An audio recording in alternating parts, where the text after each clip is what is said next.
Hey traders, it's Stephen Brooks, and today we're going to ask the question, should I always be invested? Now, this is kind of a major issue that I see with a lot of individual traders and investors out there. It's the idea or the concept that I should always be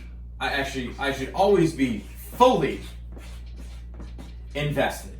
And this is one of the big problems I see out there for a lot of individual investors and traders, okay? Let me throw out a couple statistics to you, and then I'll kind of talk about why I'm throwing those out. Since 1990 to present,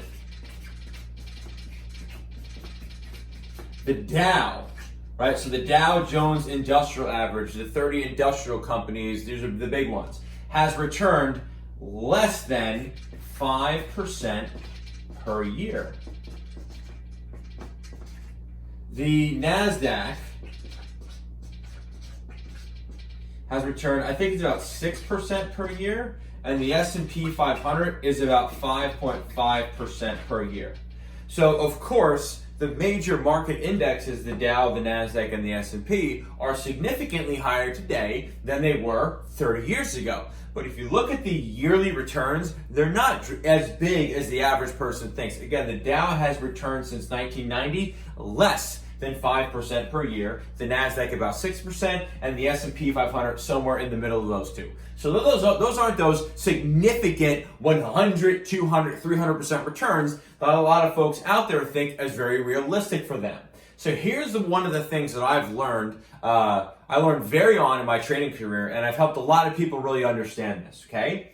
I don't like the idea of being fully invested. The reason for that is because when you are fully invested, you are basically saying, self, this can't go wrong. This is not going to go wrong. All of my eggs are in one basket. They're all fully invested. And because of that, there's not really extra capital available to take advantage of some of these situations or to be able to prepare if something doesn't go 100% your way. So today, as I'm shooting this video, is June 11, 2020. We've been on a really nice run in the market, but today the overall equity indexes are down greater than 5%. So again, a lot of folks are saying, man, I'm getting really hurt today, but here's the deal. We sold off majorly until about, I think it's like March 23rd. And then basically since then, we've rallied straight up. The idea is you don't necessarily always want to be fully invested because you always want to have capital available for when the unexpected happens. Because as we all know, especially if you've been a trader or investor this year, we know that not everything goes 100% according to plan. And because that is realistic to assume, you always want to have some kind of powder available, some dry powder available in these situations. So the two big things that I always preach that help a lot of folks out there is number one, where can I write this? We like to buy into weakness.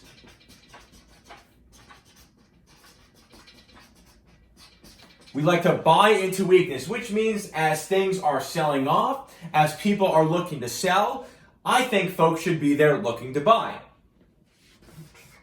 And oppositely, but very similarly, we look to sell into strength.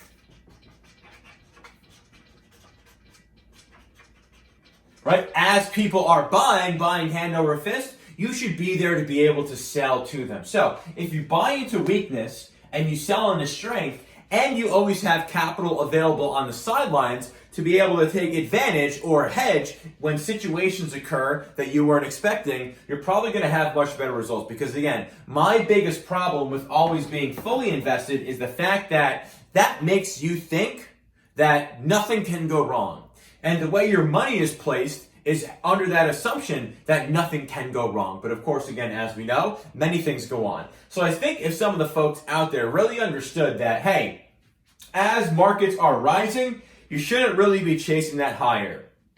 As markets are selling, I don't think you should be chasing that lower. I think as things are selling off and the uglier it gets, the more likely you should be to buy. And of course, I think as things are rallying and the more euphoric it feels, I think you should be there to sell. If you do those things and are not always fully invested and you have capital available on the sidelines when things don't go 100% according to plan, I think you're going to get much better results. So very simple. I don't like the idea at all all about being fully invested, because that makes me think folks don't ever think something bad can happen or something different than their investments can happen. And of course, that always happens. If you buy into weakness and sell into strength, typically you'll be at a much better entry point than if you bought on the way up or sold on the way down.